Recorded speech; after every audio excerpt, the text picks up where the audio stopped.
Hello. Welcome to the Knowledge Check live stream podcast. I am Eric. And I'm Philip. And we are excited to have a grand return of the Knowledge Check after a brief hiatus, just a very short break, right, Philip? Yes. The holidays. The holidays are a time that people use as a excuse to not do things, so we might I blame you. You should blame me, honestly. So anyway, we won't get into why. But thank you all who are joining us for the live stream. We are excited to answer your questions and address all of those, and also just talk about D&D and stuff. Also, I made a joke to our wonderful patrons over on our Discord that tonight's topic was going to be about reviving a campaign after you've taken an abnormally long break. I don't know why that popped into my head, but it sure did. And all of them thought that was a really great topic idea, and I felt really not that funny for nobody getting my joke. So, anyway, but yes, we are excited to be back. Before we get any further into it, though, Philip, where can they find us? Social media. Correct. Facebook and Twitter and Gmail. And is Google Plus down yet? Have they taken it down yet? I mean, our page has been a wasteland since it started, so we might as well not advertise. It's there if Google Plus is still there. And Instagram, I think. Yes. And on all of those places, we are The Geek Pantheon.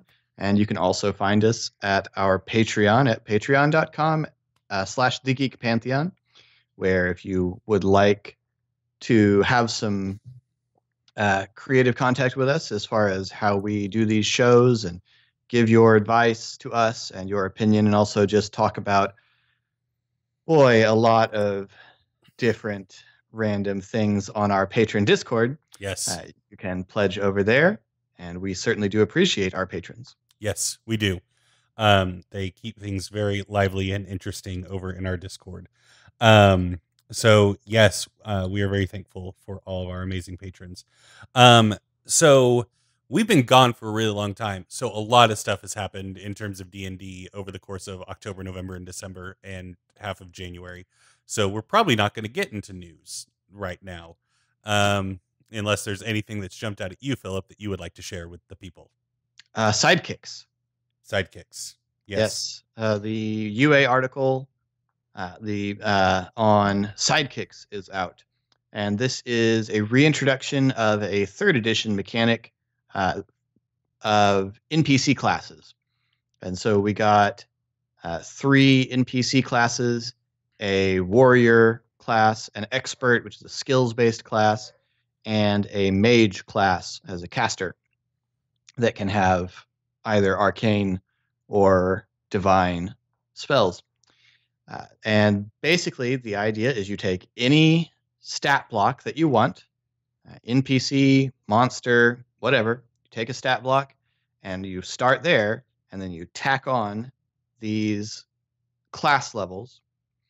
And it's intended for companions of your party. So an NPC that tags along on adventures with your party, or a pet that you want to actually give viable stats if it gets into a fight, or something like that.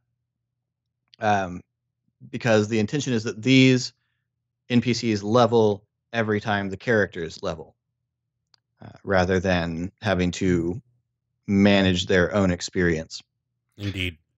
But it's really cool. And if you like having NPC tag-alongs, or your players want sidekicks or followers that you want to have stats that will be relevant in a combat situation, and if you just enjoy having extra things to think about in a combat, this is for you. I've already used it for our Patreon campaign to stat out an NPC who looks like they're going to be hanging around with the party long term. So I think the most interesting thing to me was the idea of every now and again you get parties that want to buy up a guard drake or a a character who wants to really, really focus on the fact that they have this war horse that goes around with them. And you don't want those things to be one-shotted when you get to middle levels. I think this is a good solution to that problem. Indeed, it is a very good solution, having been caught on multiple occasions with an NPC that was tagging along for the mission, and then combat starts, and the party looks at me and goes, "Oh, aren't they going to fight also?" And it's like, maybe, and not having anything prepared. So, so yeah, it's a very, very helpful thing to have, and also a very helpful thing for you to pawn off onto your players as a dungeon master and say, "They're your sidekick. You deal with it." Indeed. So yes, um, but yeah, so that is the big point of news that Philip wanted to talk about. I think it sounds really cool. I don't have a whole lot to contribute in that regard, because I would just be echoing everything that Philip said. So let's jump into the main part of the show. Sound good, Philip? Okay. Okay. Well, actually, before we do that, we are proudly part of the D20 Radio network of podcasts. And if you want to head over to d20radio.com, it's the best little gaming blog on the interwebs with articles that go up daily covering all kinds of game systems from Genesis to Star Wars to D&D, Pathfinder, Fate. And there's also a lot of really cool shows that you can check out under the podcast tab, including our featured podcast, the Dice Pool podcast, which is the basically the Genesis version of what we do, where they sit around and talk about the system. But they also do their actual play mixed into the same feed. So if you like Eberron Renewed and the Knowledge Check and would like that to be a simpler process of just having it be one show, the Dice Pool podcast is for you, presuming that you like Genesis. Which you should. Yes, it's a very good system. But it's a fantastic show. They are a great group of people. And you should go check them out, as well as all of the other wonderful podcasts over on d20radio.com. So yeah, now let's get into the main part of the show.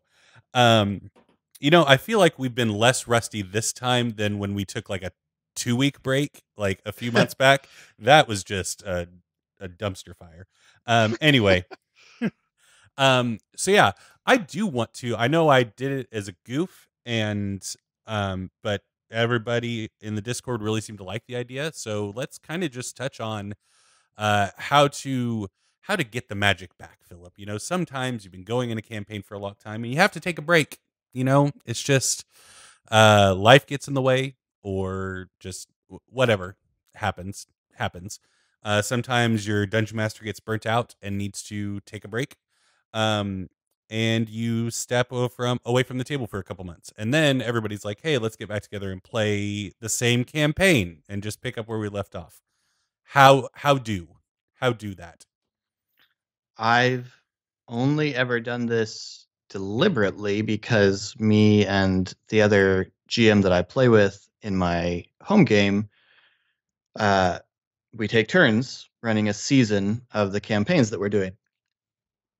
So I've never had a campaign that just sort of inadvertently went on hiatus because someone was unavailable or whatever, and then came back. I've had campaigns that went on hiatus because of that and then never came back. Then died. Yeah. Yeah.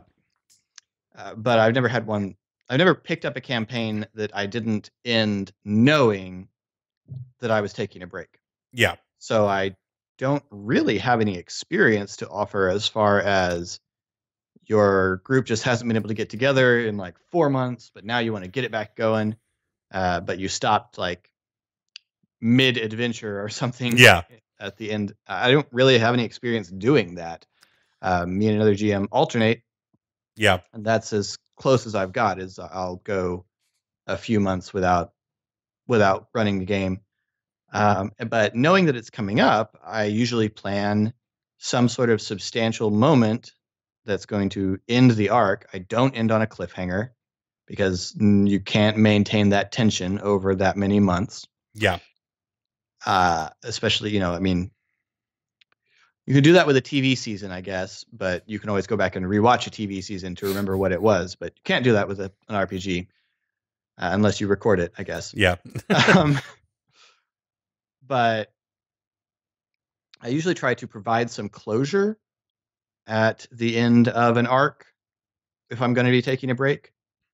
Actually, I generally try to provide closure at the end of an arc. Anyway, I know that's not the style of all GMs on this podcast, Hello. but I like my players to be able to briefly rest in a moment of accomplishment.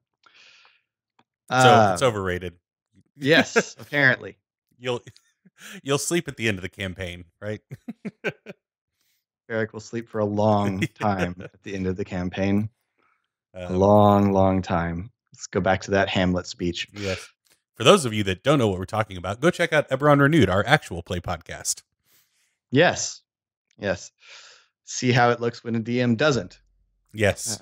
If you just want to hear a DM constantly dunk on his players and send them with a barrage of constant emotional and physical turmoil, check out Eberron Renewed. Eberron Renewed is for you. Yes. It's the Darren Aronofsky of actual play podcasts. Not speaking of quality, just general tone. Okay. Anyway, I think so. So I've taken some time to think about like getting a group back together because one of my home D&D groups has been on a break and thinking about potentially starting the campaign back up. We didn't leave it like mid adventure, like, oh, you're in the middle of this tower and we ran out of time this week, so let's just pick it back up next time we get together, and then we never got together. We were at the start of a new arc, basically. So I think you have a couple different options in terms of getting the group back together. The first being, I would say you do have the option of incorporating the time gap into your campaign. Just saying, if you ended on a nice enough spot, say, okay, we're going to get back together, but it's been 4 months since we played. If it's appropriate for your story, you could say it's been 4 months in the game. Like everybody's kind of taken some downtime, got some R&R. We're coming back together. What have you been up to? And that kind of can serve as almost a soft reboot of your game, for lack of a better way to put it. Not in completely changing what's going on, but at least giving those characters a chance to establish a new paradigm, I guess. Because it's going to be hard for them to pick back up on all the little nuances and relationships they had before the break. They're going to have lost that rhythm. Mm-hmm. So I think giving them a chance to reset that and say, oh, well, me and this other player character have been hanging out during the 4 months and we've developed a really good rapport. Or just something along those lines. Could be helpful. Or the inverse of picking back up right where you left off. If everybody wants to do it that way, just act like nothing ever happened. Don't really acknowledge that there was a time gap, both from an in-game and out-of-game standpoint. Just understand that things happen and let's go. And forgive the things that were forgotten, both as a dungeon master and a player. Oh, if you took a 4-month break and you as a DM are going to hold your players accountable that they don't remember everything, don't stop. Well, not don't stop. Don't, stop. Comma? Period? Period, I think. Semicolon. Split the difference. I'm an English major. I know what I'm talking about. So anyway, I think those are the two primary ways to do it. And I would do the time jump. Like just allow for that kind of soft reboot. But I think a big thing to consider before what? Irene says English is hard. That's true. Especially semicolons. Um, so I think it's important to acknowledge why the hiatus happened, why the break happened. Was it because of just general burnout? People needed a chance to recharge their batteries, or was there something about the campaign or about the story that just wasn't fun. It wasn't compelling to people to show up at the table and play. Because I think if you're honest with yourself and come to the conclusion that maybe the answer is to get your gaming group back together after a 4-month break, but to kind of wipe the slate clean and start over. Because it's entirely possible that the campaign just wasn't jiving, wasn't fun for either the DM or the players or both. But especially if you're past level 10, you're kind of you feel pot committed. You feel like, well, we've gotten this far. We might as well power through to the end of the campaign, not thinking about the fact that like level 10 is halfway in terms of leveling, but rarely do you get from 10 to 20 as quickly as you get from 1 to 10. So, unless you do the milestone leveling system, then you can get to level 20 as fast as you want. After every encounter, milestone, you level up. That's our next session, right? We're level 20. Yeah, exactly. You hit a 5 milestone combo. You heard it here, gang. Yeah, canon now. No, Eric said it. It's on the wrong podcast. So, anyway, what are your thoughts on all of that, Philip? Anything to add to those thoughts? I would almost always go with a time jump. Yeah. To the degree that it's at all possible, even if it's kind of odd, like even if you did just sort of end partway through, just narratively summarize a conclusion to whatever was happening right then and then move into a time jump. I usually try to, when I do a season break, I prefer to create a time jump that's going to happen between now and the next one, so that the first session back can kind of be easing in and talking about what's been happening in the break. Because that way you don't need to remember all of your characters' spells and all of your characters' feats, because we're just going to talk through what happened this first session. We're not going to worry about dice rolls and things like that. So, yeah, I think I'm a big proponent of the time jump. Excellent. So, yeah, let's go ahead and address a couple of patron questions. Also, those of you watching the Knowledge Check live, feel free to drop some questions in chat here, and we will do our best to address them. We've had requests from Irene and Liz to do builds and discussion of races. We're not doing builds this episode. Just spoiler alert, we're not going to surprise you at the end with character builds. We didn't have time or resources. We had resources, just not I was going to say, I'm sitting in front of my gaming bookshelf. I don't think I can claim not to have the resources. Time is a resource, though. So it's true. Time has scarcity. So we hear you on the different races. Irene seconded the races idea with Eberron races specifically. So that would be a lot of fun to kind of dive into our favorite Eberron races. We could do that right now if you... Eberron races. I was about to talk about Goliaths and why Goliaths are awesome and why I miss Vidar. Well, then talk about why Goliaths are awesome. Goliaths are awesome, guys. They're not quite a giant, but they're really, really tall, and they have cool markings and everything like that. And also, they're pretty loose on their lore. One of the most fun characters that I ever got to play was a Goliath called Vidar. I did not get to play him very long. He died heroically. But I based Vidar, we were in Eberron, but I based Vidar out of the mountains of Zendrick. And I cannot remember where I got this idea or if I just decided to do it in the moment, but I based his entire culture around the species that they relied on for their food and clothing and everything, the dire goat. And so, I know what this came from. This came from Races of Stone, which was a 3.5 book, which talked about Goliaths. It was where the Goliaths were introduced as a race, I think.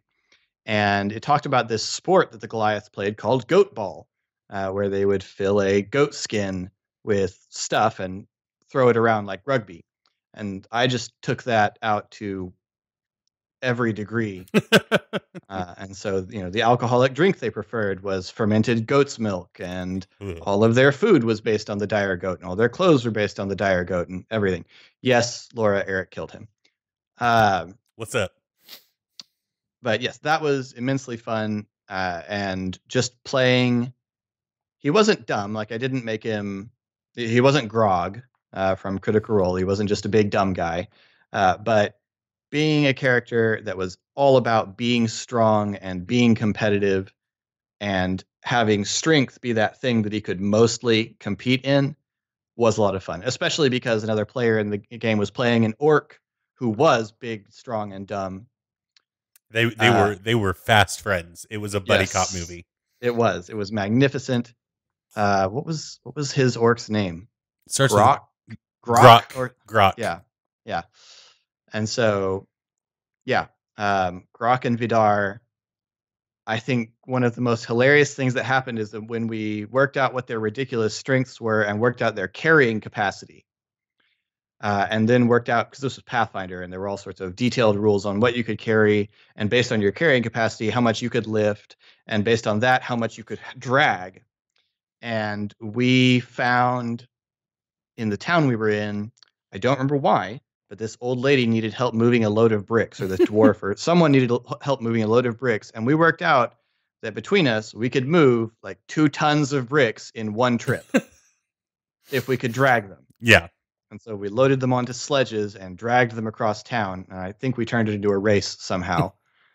And then we just left them outside someone else's door. Yeah. You didn't load them in anywhere. You just delivered the bricks and then delivered them to the door. And then left. Yeah, but that was enormous fun. And getting to just sort of build the culture of a tribe, because the Goliaths don't have, in most campaign settings, they don't have a really fixed place because they're an unusual culture. Getting to just create the tribe and its culture was a lot of fun. So play a Goliath. They're awesome. Goliaths are a lot of fun. And my favorite aspect, and this is something you all should absolutely steal for your game or character, Vidar wasn't dumb, as Philip said, but he also wasn't like hyper intelligent. It was kind of an average intelligence. But because he spent so much time with Grok, who had a negative intelligence modifier, Vidar thought himself very smart because of that relationship. So because he had to be the smart one when it was just the two of them, and that bled over into his interactions with other people, which was wonderful. Yeah. In terms of my favorite race overall, I mean, I'm gonna be boring, but Philip probably knows because I play them all the time. I'm always a sucker for elves. Like elves, are my jam. Since it's because of Lord of the Rings. Like when I read that the first time in 5th grade, and he was describing the elves in Fellowship of the Ring, it was just kind of mind blowing, and so I never let go of that fascination. But that's one of the many reasons why I fell in love with Eberron the way I did, is what they did with elves. They made them not Tolkien-esque. So it was just different enough, but still they felt like elves. And so my first ever D&D character that I played for a long time, I played a Warforged for like a session and a half, and then my new character came in and killed him. Was Telolotar. And he was a Valinor elf, and so I'm really glad we didn't record that campaign, because from a character standpoint, it was one of those things where I didn't know enough about Valinor elves when I decided he was a Valinor elf, and so his personality just changed rapidly the more I learned about the Valinor and what he should be. And so yeah, he was very kind of fun loving and just a cool elf dude in the beginning, and then he was super dark by the end, to the point where he had to be killed. He was too beautiful for this world, so he had to die. So anyway, I'm always a sucker for elves, because they're such a kind of the opposite of what Philip said. They're a very lore rich race in most settings, to where there's a lot that you can kind of fall into, and I think both scenarios lend itself to a lot of creativity. both the lack of lore and an overabundance of lore give you a lot to play with, just in very different ways. But you can still be very creative in how you build your character and what personality you come up with, in my personal opinion. What's the next thing you want to play? Um, I don't know. Honestly, I don't think about character. If I think about characters I want to play, I just get sad. Um, um, so, I've always wanted to play a. I mean, and this has been a fascination since long before Critical Role. So now it just seems like I'm copying. But I've always wanted to play a gnome bard.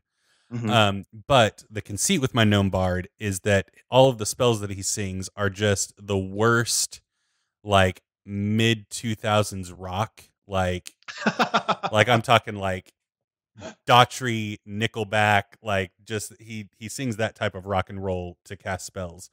And not talking down to anybody that likes that music. I've rocked out to it at times, much to Philip's chagrin.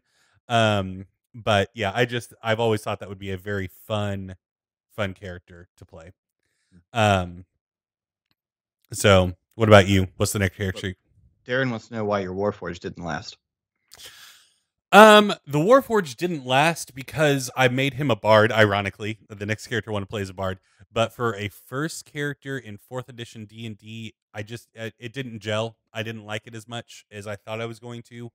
And rather than reclassing him, I decided that I wanted to play an elf.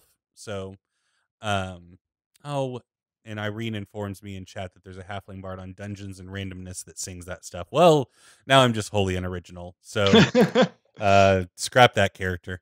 Um, so what's the next character that you want to play, Philip? I would really like. I have. I always have. I'm the opposite. I'm always thinking of new characters that I want to play, and then thinking, when's the next time I will get to create a new character and play him? Uh, so yeah, The next season of Eberron Renewed, probably. Um, probably. I don't know. Every now and again, I get a home game going to, in that situation. man, I would really like to play a hold on. kobold. You filled Oh, me with so much hope for a second because you said you never know, and I thought the next words out of your mouth was I might want to DM it. oh, I But have too many home games. I'm sorry. anyway, Get Randy too. Randy's a great DM. what's the kobold character you want to play? Oh, I don't know. I've had kobold NPCs in both my home game and in our patron campaign, and I've just really enjoyed the personality that I've created for that type of creature. And I enjoy doing weird, strange voices, and kobolds kind of require it because they're a creature that doesn't have lips Yeah. and they have a snout instead of a mouth. Mm-hmm. So I would like to play a kobold. I don't know exactly what. A kobold artificer would be really fun because I like the idea of kobolds as tinkerers, but like scrap tinkerers. Yeah. Uh, but I think you got to yeah, go kobold paladin. Personally, I think that's the build you got to go with. yeah. I mean, I see that, but probably not. In like half orc sized armor though, so it's Oh yeah, just yeah. yeah. Um, Yes, Irene, one that makes more than toasters.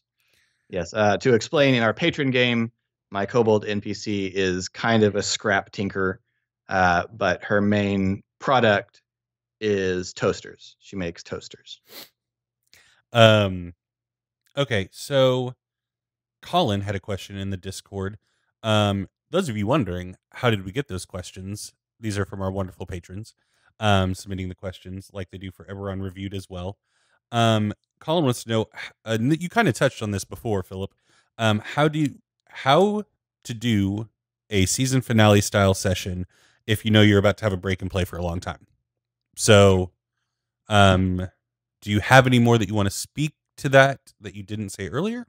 There's two very, very different ways to approach this, and The Eric way or the Philip way? more or less. I mean, so my fellow GM at my home table runs a Savage Worlds science fiction campaign, and at the end of our last session, somehow, and I don't exactly remember how this came to happen, but somehow, being a adventuring party in a tabletop role playing game, we triggered the self destruct on the space station we were exploring, because of course. Yes. And we were attacked by some sort of really ancient alien that we woke up out of stasis. And the people who had dropped us off on the space station had been waiting in orbit to find out what we found, ditched us. And the only possible exit was this weird portal that we had discovered. And so we were forced to leap through the portal. We arrived on an unknown planet with no civilization in sight and a limited supply of oxygen. And that's when we stopped. So that's the cliffhanger way. And it gave a certain amount of closure in that we had finished an adventure and we had clearly set up what our next adventure was. But it's certainly not going to allow for much of a time jump. I'm excited to get back to it if I can ever finish my Mummy's Mask campaign that I told you guys I was going to be done with months ago. Yeah. Things don't always work out. That sounds mean. It's a lot of fun, but I intended to end it a long time ago, and it didn't happen. The players lost. The players lost, but not in a way that was a satisfying ending to the game. Yeah. So trying to find that. Anyway, so I'm really looking forward to getting back to that. I like that. My preferred method is something a little more of a closure that's going to allow for a time break to actually take place in the game. Yeah. I like that because I feel that it puts less pressure on me and less pressure on the players, to remember the state of mind of their characters at the moment when the cliffhanger happened and all of that stuff. So I like that because I find it easier. Yeah. I obviously subscribe to more of the cliffhangery, leave them wanting more idea, but I do think an important thing to do and something that I strive to do, sometimes successfully, sometimes not so much, is you do want, like Philip said, to have that sense of closure on what the players were currently doing. You want it to be opening the next door or you basically start the next chapter of the campaign and then end it. Rather than, oh, but you didn't quite accomplish what you thought you did. See you in 3 months. So you want to give that satisfaction of an ending, but I prefer to add that little hook at the end. Because I don't know, I just like telling stories that way. That's just my jam. So we have a question from Grog in our Discord. Grog, I apologize. I do not have your real name written down, and so apologies. But Grog says, I'd like some advice on how to build memorable settlements. How do you create a specific tone and unique aspect without the place becoming a stereotype? For instance, my players will soon be traveling to a remote village in the swamps. I want it to feel alien/foreign, but I really want to avoid the primitive, noble, magical Native American tropes. I can't be too specific about the races of the village due to some of our other patrons being in his campaign. In addition, how would two different races living together impact the culture of a settlement?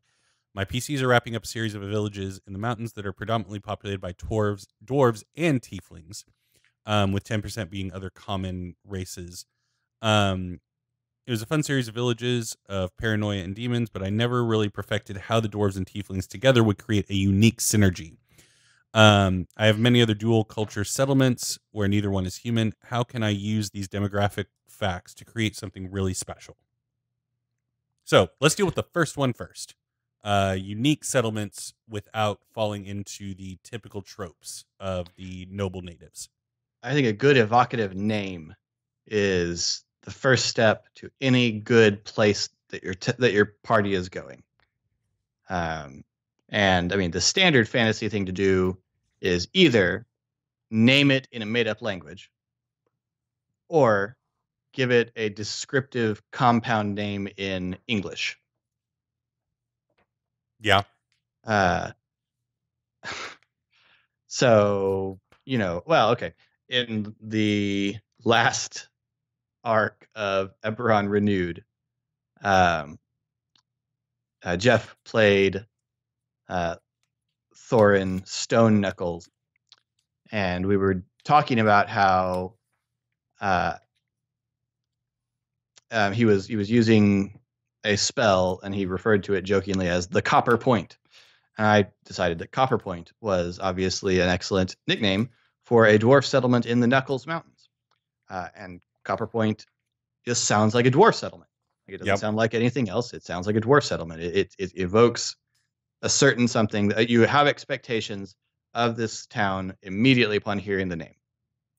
So I like a good evocative name, whether it's just the sound of the name sounds right for the culture.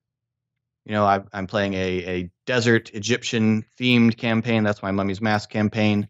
And so we have places like Sothis and Tefu and Wati, which all sound deserty. They all sound vaguely Egyptian. And so it evokes an image. And so I think the name is really important. I don't know what, I imagine you've got a name for this settlement. I don't know what it is, but I think names are a big part of it. Absolutely. I agree with that. And I think in addition to name, finding a lot of people say pull from another culture, but that's very vague. I think adding a time to that is important for specificity of a moment in time culture that the players are stumbling upon. So it's not enough to say I'm going to pull from Russian culture, but what about like right before the fall of the monarchy, Russia?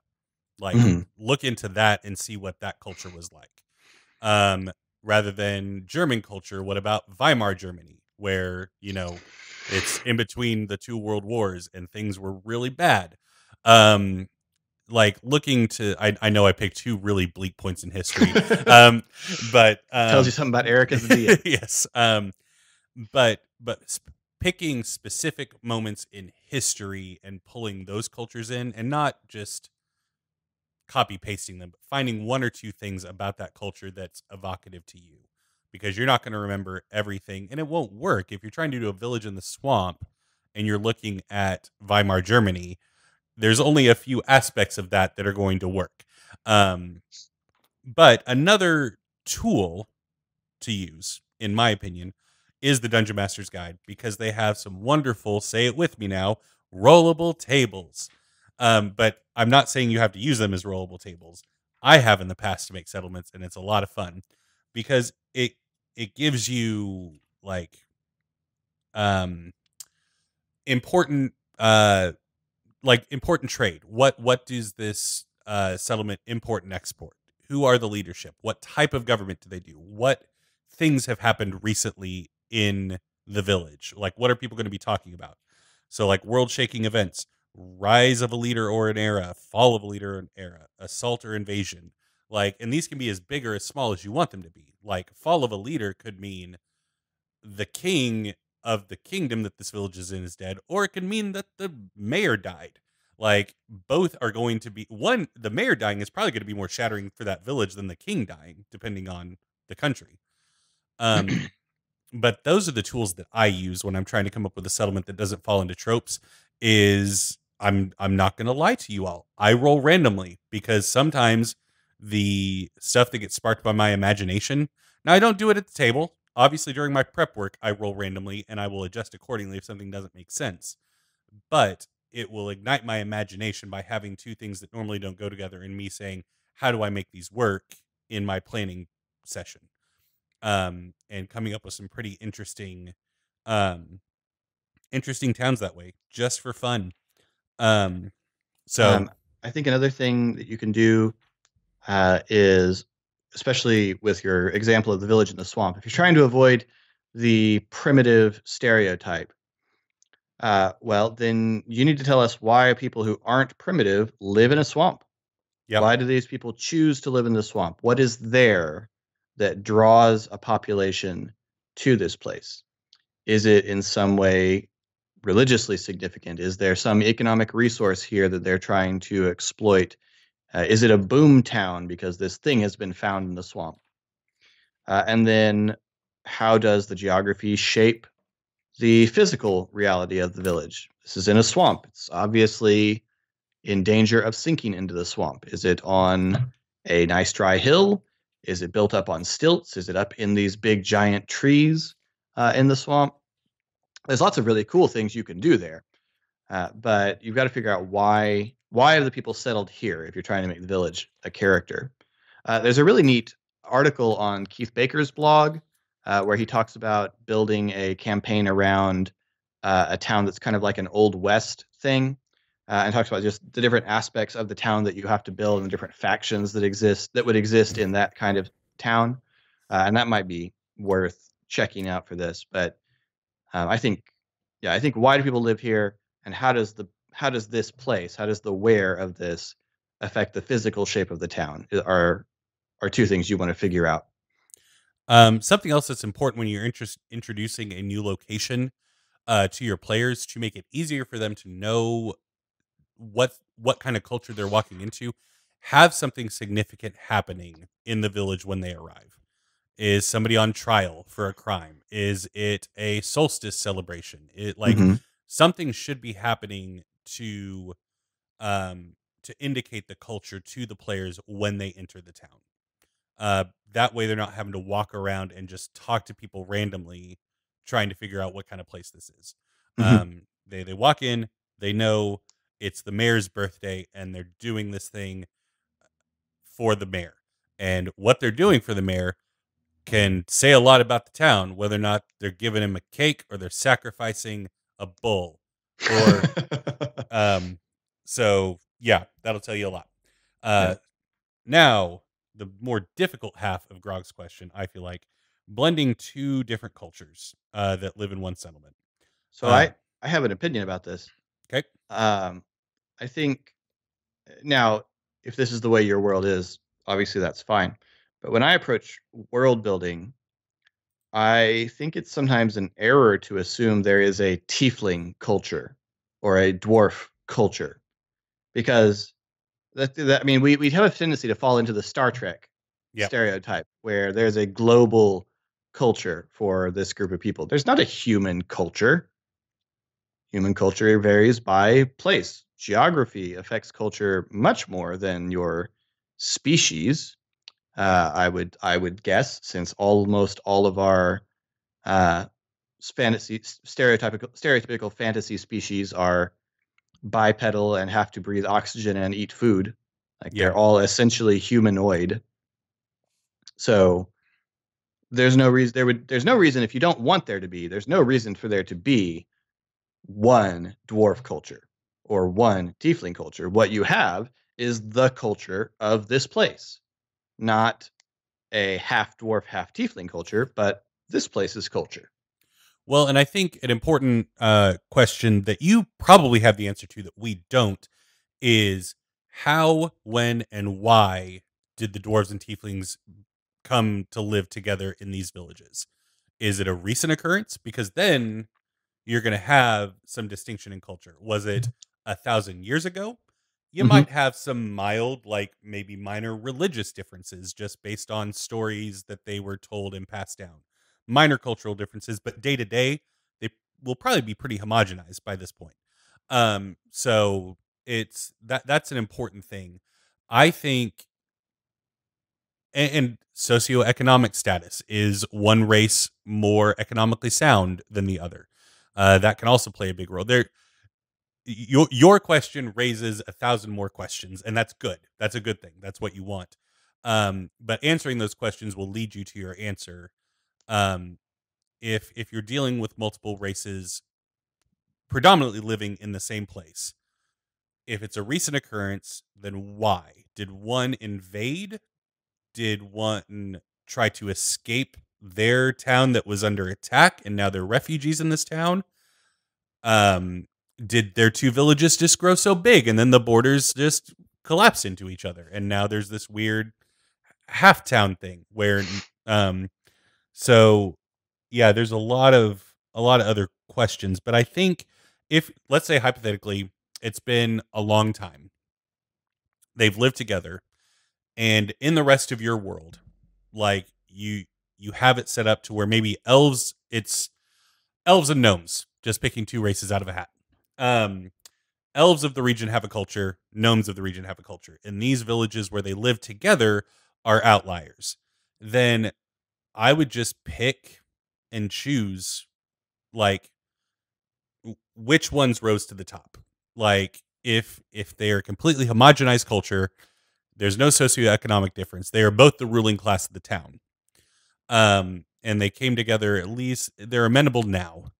Then I think you can kind of pick and choose culturally which things stuck around, because I mean, I'm not a sociologist or an anthropologist. Philip knows I attended our sociology class just enough times to pass. So I don't know the actual rhyme or reason of why cultural norms stick around and rise to the top over thousands of years, unless invasions involved, because then it's pretty obvious.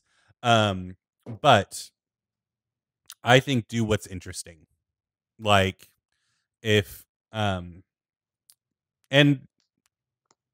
yeah, so that's all I have to say about that, because now I'm officially rambling, and I was about to continue my rambling, but then I realized I was rambling. So, anything else you would like to say, Philip? No, I think that covers it. Okay, cool. Darren had a good call out in chat that Numenera has lots of great examples of villages that are built around ancient magic. So that's an idea. Um, Something to look at is the Numenera world. Um, Laura asks, how can I start implementing a character's backstory into the plot when the player can't remember the backstory? Should I even try if they don't seem to care about it? Oof. I mean, it's in this specific scenario, I would say if there are parts of the backstory that you find interesting and can enrich your campaign, then just add them in. Like, incorporate them into your story. If it's noticeable to the player and they think like, hey, that's my character that you're talking about right now, then cool. Maybe they'll get hooked. Maybe they'll start caring about their own backstory. But as long as you're doing it in service of your story and it can still benefit the rest of the table, then I think that's a good thing. Yeah. I wouldn't arbitrarily try to shoehorn things in if they don't seem that invested in their own backstory. Don't do an entire side quest based around their backstory if they're not going to remember that the side quest is about them. Some players don't want the game to be about their character. They don't want the spotlight. They just want to roll dice, have fun with their friends, maybe sketch the party's characters on the table when it's not their turn in combat, and that's fine. Like, that is okay. It may rub some DMs the wrong way, but everybody plays the game differently. So I wouldn't stress out too much about it. If there's There parts are that you people who want to play Gimli. yes, yes, um, so let them. Mhm. Like, Gimli's player said, "Hey, my character's related to one of the characters in the last campaign," and that's all the backstory that I got. The end. And I'm a certain number of years old. Yes. And I'm here for a reason that you, the DM, will now tell me. And his best friend made an elf character, and they really wanted to be buddy buddy, but the DM kept saying dwarves and elves don't get along. And by the end of the campaign, they were just like, you know what? Screw you. We're gonna be friends. So anyway, and then JRR hung his head in shame. Colin asks, or no, Colin was just having a conversation about cliffhangers.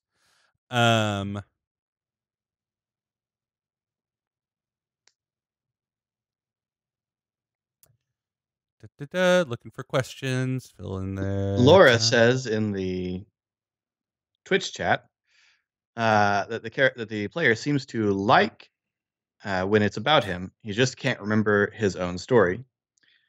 I would say in that situation, build it in such a way that you're not asking him to remember. Yeah. That you're not asking him to remember things. Just, and honestly, if they're not willing to give you things to work with, if they're not willing to do some give, then you're not obligated to make lengthy arcs about them. Just, use the things that work well for your campaign.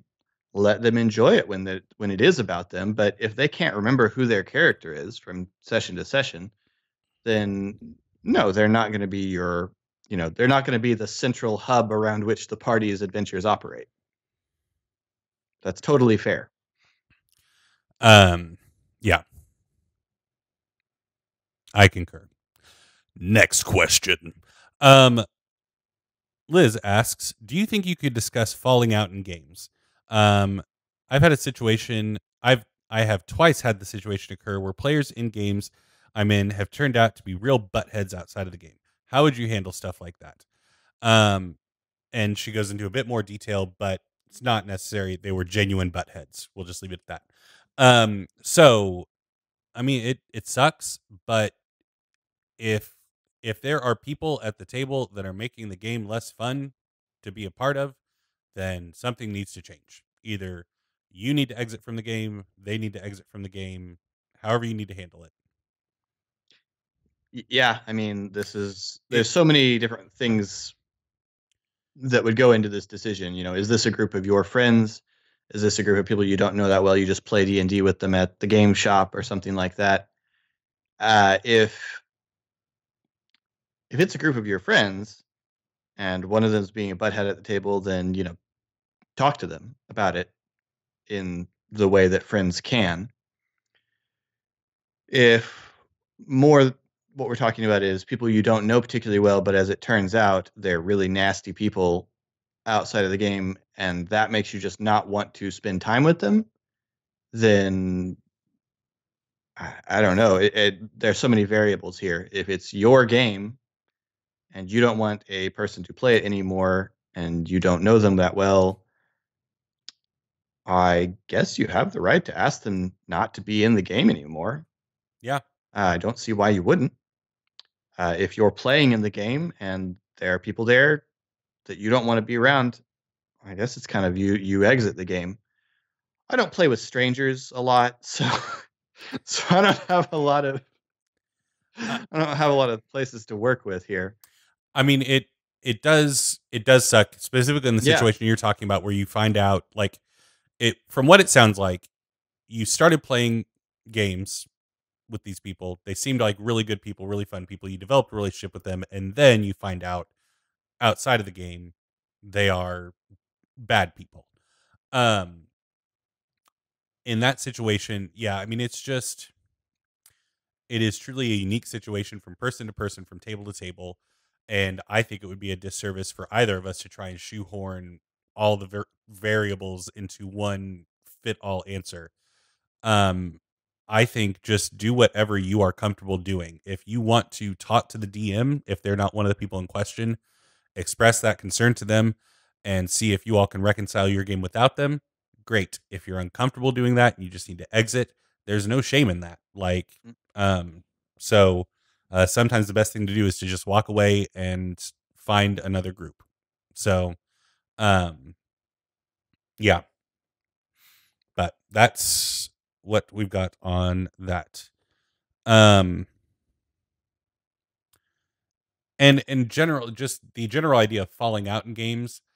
Uh, like Philip said, I typically don't play with strangers. I play with people that I enjoy spending time with, and so if I were to ever have a falling out in a game I was running, that would really suck because they would be my friends that I was having a falling out with, and I think at that point, um, in all the scenarios we've discussed, concern for the game needs to be set aside because we're dealing with reality in this point, Mhm. and it needs to be handled with a good amount of tact and maturity, hopefully from all parties. But yeah. Anyway, son of a Bith asks, have you guys ever done a play by post? I'd be interested if you have in hearing how you handle some of the challenges posed by that format. I started in a play by post, but then life just gave me a quick, swift kick to the groin, so I had to bail out. But Philip has stuck around in that. So Philip, would you like to speak? Um, Well, I play in one. I play in two. I do not run any. I have never run one. Um, I'm not opposed to running one. It would be interesting, I think. So the tricky thing about play-by-post is mostly about pacing and writing expectations. Some people are really descriptive when they write about their characters. Some people have a really distinct voice and put a lot of time into making sure that the posts that their character makes sound distinct and sound in the voice of their character. Other people, to go to the exact opposite extreme, barely use punctuation and capitalization. Um, I think an important thing with a play-by-post is everyone needs to understand the expectation. It's fine if people exceed the expectation, but everyone needs to know what are the expectations. Do we have any expectations regarding grammar and writing or post length? If you have those expectations, you need to state them. If you don't state them, you can't really be disappointed when people don't rise to them. Yeah. So I think that needs to be a group discussion there. And I would say that it's an important discussion to have before the game begins, if you are running the game. That is how I would approach running the game, is by saying, what do we want the expectations to be, that sort of thing. You know, a lot like the sort of session 0 stuff that Eric and I have talked about with expectations for a face-to-face game. This is just another category of expectation that you would need to make. And then pacing, frequency of post, you need to decide, do we want to expect people to post every day? Do we want them to expect them to post once a week, more than once a week? What is the pace that we're all willing to expect and, to a degree, to commit to? So I think those are the two big challenges. I haven't run a combat in the D&D play-by-post that I'm in, so I don't yet know how that will work. I think D&D combat in play-by-post might be tricky, but like I say, I've never tried to run it. Yeah. Something that I just want to add, in terms of adding expectations when it comes to post length and pacing, I think it's important to add a cap expectation as well. It's fine if you want to exceed expectations on grammar and spelling and punctuation. You should do your best to refrain from exceeding expectations too far when it comes to post length and frequency of posting.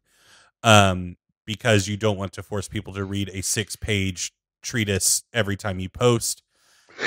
And you also don't want to be posting your 6-page posts after every single player posts every time, to where you're, because Philip and I actually do have a bit more experience at this than I thought initially, because way back in our college days, we were part of a pre-launch Lord of the Rings Online guild that did a lot of forum role playing, and I'm realizing that this is pretty similar, just no dice rolling. But there were those people that, if they were involved in a storyline, after every post, they would post, to where it was just them every other post. They were everywhere. Yeah, they were doing everything. So yeah, just be respectful of everyone else, allowing everyone else to have a voice, just like you would at a face-to-face table. Don't hog the spotlight for too long with overly long posts, just like you would at a face-to-face table. And also, don't speak for other characters. I, very early on in that role-playing forum, in my post, had another player's character perform action, and she was very quick yet polite to let me know that she did not appreciate that and that I should not do that. I realized my folly and did not do it again, because you would not say what another character does, just like you wouldn't at a face-to-face table. I'm repeating this because I get the sense from what I've heard, not amongst our patrons or anybody that listens to this show, but just on Facebook and other forums, that some people think that play-by-post games are different than face-to-face games, and they're not. So the expectations should still be the same when it comes to courteousness. So anyway, let me hop down off the soapbox. There, now I'm safe. Okay. Darren has a question specifically for Philip, so I'm not going to say anything because Darren tagged Philip in this question. Philip, When finishing a campaign, can you talk about how you ensure the final encounters actually pay off all of the buildup? Sometimes the GM plans for an encounter and it flops for various reasons, such as some extreme rolls one way or the other, or a clever player action that circumvents the challenge entirely, or sometimes you just build to a triply epic foe, and when the players finally meet them, the fight ends up being too easy. Thanks. And I know why Philip's laughing, because every campaign that we've co-DM'd, I've pawned off the final encounter on him. So good job, Darren, for mentally knowing my inadequacies as a DM and directing your question to the right DM on this podcast. Philip, go ahead. Well, I designed an end of campaign encounter just a few months back, towards the end of the summer, where I had the whole ritual MacGuffin set up and what needed to be achieved there and all the bad guys that were going to be fought. And I won. Good job, Philip. I wasn't supposed to win. Proud of you. And then last Saturday, I finished a One Ring campaign, also with a big epic battle, but a very different kind of big epic battle. So Darren's question particularly relates to D&D, because the One Ring campaign does not usually end with the players facing off against some giant epic monster, because the players are not D&D characters. They're not magical. They're not demigod-like in their power, and they're not even Aragorn. They're fairly regular people who have decided to be heroic. Unless you're playing the GameCube classic Lord of the Ring: The Third Age, in which case you stand in front of the Eye of Sauron and whack him with your swords for an hour and a half until he finally dies. And then somehow you don't die when the tower falls over and explodes. Oh, that was such a bad game. It was such a bad game, and I hated it. And yet I remember the name of the main character, Barithor, because we screamed his name so much. We played every minute of that game. Oh, man. Anyway. Because we were waiting for it to get good. We thought surely at some point, but... No, it doesn't. Anyway. So let me talk about my One Ring thing, and then I'll talk about my D&D thing. So the One Ring game was my campaign set in Rohan. It's set about 50 years before the events of Lord of the Rings, between The Hobbit and Lord of the Rings, and deals with the establishment of Thengel, King of Rohan, the father of Theoden, who has lived in self-imposed exile in Gondor most of his life and returns to Rohan after the death of his father, who's kind of a mad, jealous, and paranoid king, to a very disunited land, and also as sort of a foreigner to that land. And so the player heroes in that campaign are trying to help Thengel set himself up as king.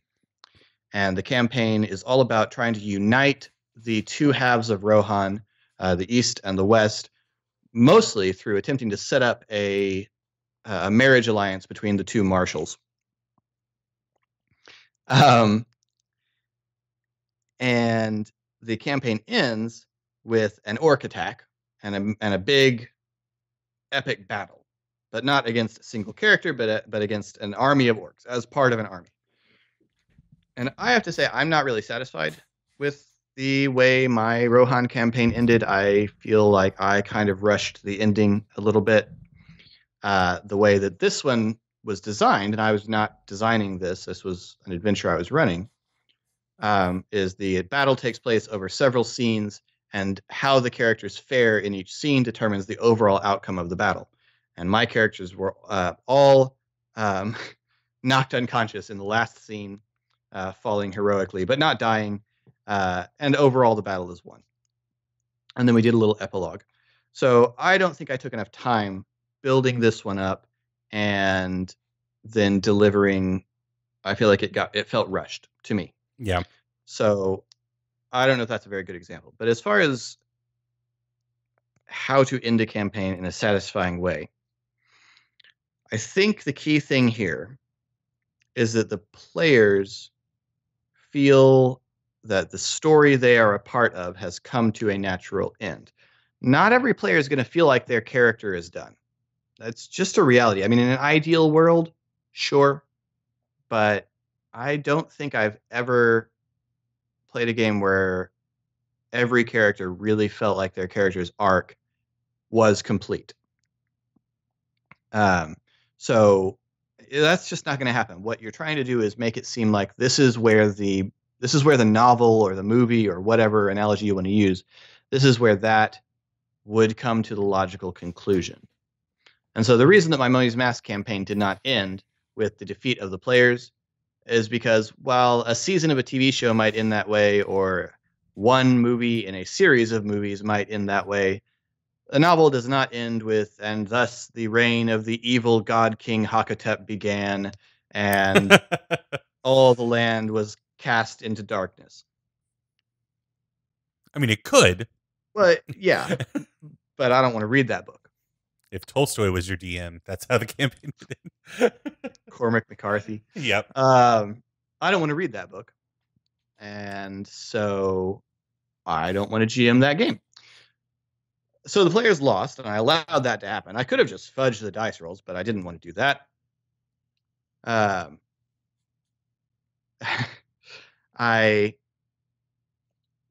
could have just fudged the dice rolls, didn't want to do that. So the players lost.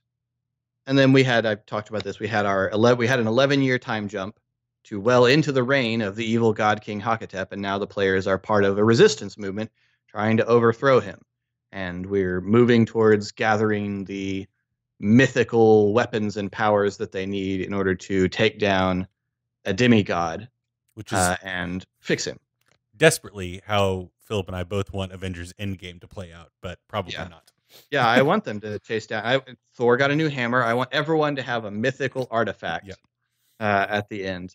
I mean, we laugh, but that's literally how the Fear Itself crossover event ended, is the Avengers got access to the forges of Asgard and recast all of their special weapons in super Asgard steel. I don't know what the magic metal for Asgard is. We're absolutely going to refer to it as Asgard steel from now on, though.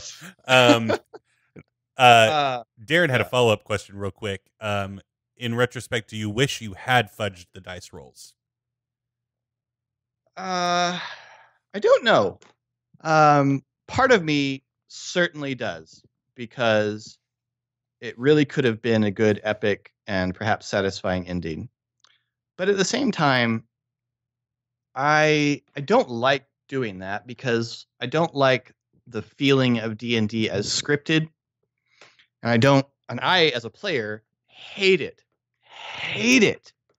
and feel that I'm being robbed when I feel like the DM has backed down or decided to go easy on me. This is why every time I suspect Eric of doing this, I give him stern looks.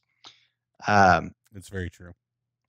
I feel like I don't like being handed things by the DM unless they're levels or magic items.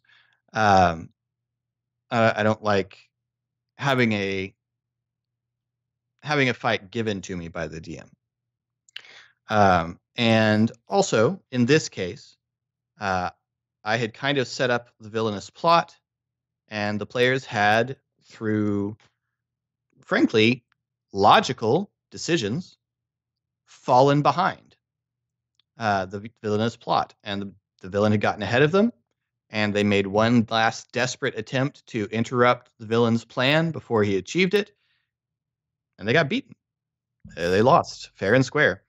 So I'm hoping that ultimately, when we finally do bring this campaign to an end, which I am eager to do, not because I'm tired of it, but because, for one, I want to get back to that sci-fi game and find out what the heck is going on this stupid planet we're stuck on, and go back to my space werewolf Mazer. And also, I'm eager to end it because I really want to see I want to see where it goes. The campaign surprised me in the same way that a novel you write will surprise you.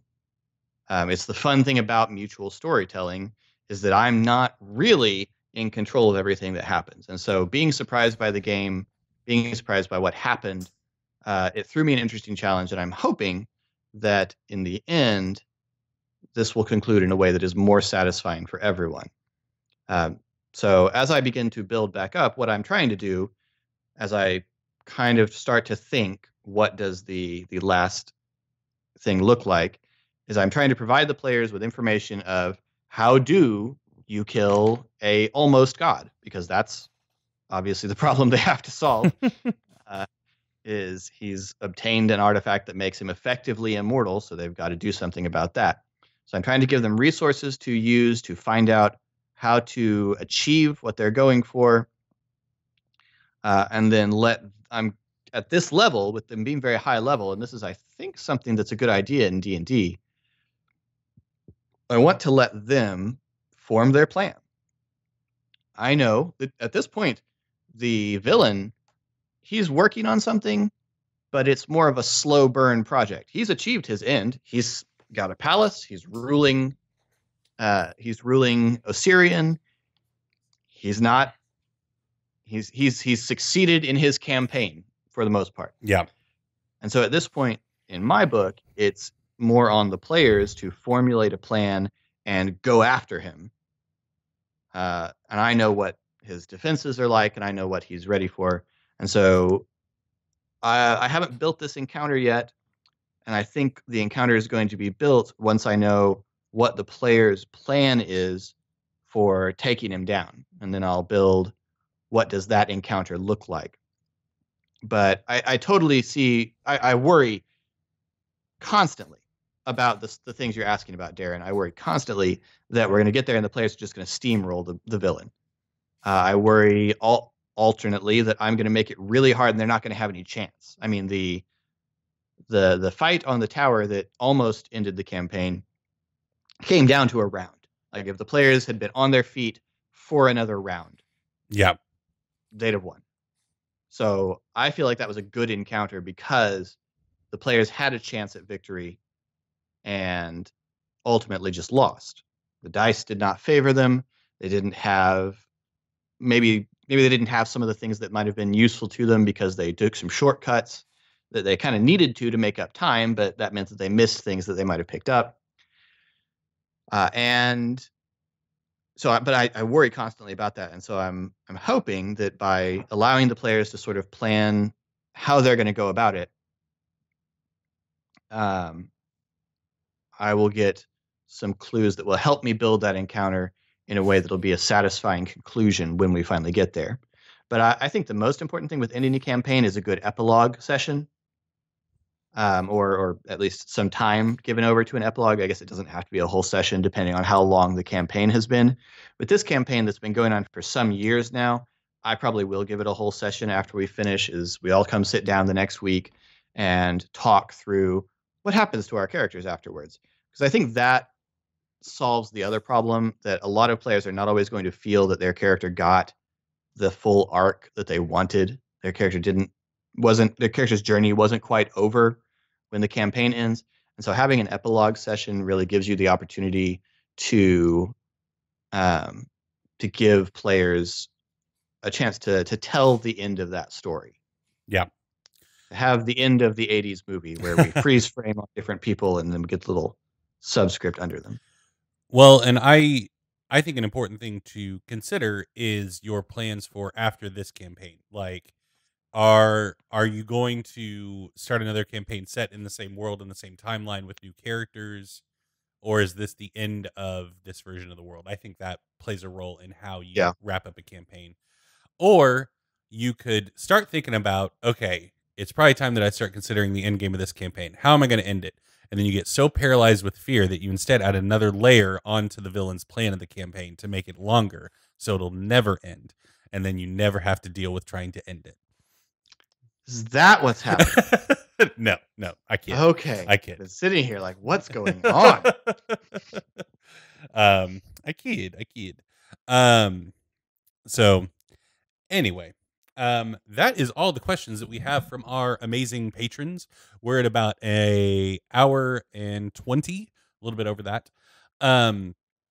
So Philip, do you have any other thoughts or I almost said concerns.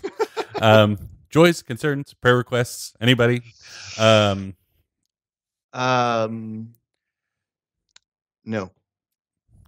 No is the answer, ladies and gentlemen. So thank you all for your patience in our absence. We hope that it made your heart grow fonder. So, um, but we are excited to be back. We are excited to continue doing these shows. It hath been requested so many times that we'll probably have to do some kind of character build off again, Philip, um, at some point, but we'll see when. So thank you all so much. If you want to have your questions on the show, you have two avenues to do that. One is to become one of our amazing patrons. You can head over to patreon.com/the Geek Pantheon and check out all the awesome rewards tiers that we have over there. Or you can join us for our live stream. Twitch.tv/the Geek Pantheon is where our Twitch channel is at. And we typically post on social media when the live stream is going to be and at what time. So yeah, if you join us live and drop a question into chat, you can do that. So yeah. Well, Philip, this has been fun. Indeed. It's going to be kind of late though, so probably time that we go to bed or maybe play Destiny. Anyway, so thank you all so much for listening. Once again, I am Eric. I'm Philip. And we will see you next time. Bye.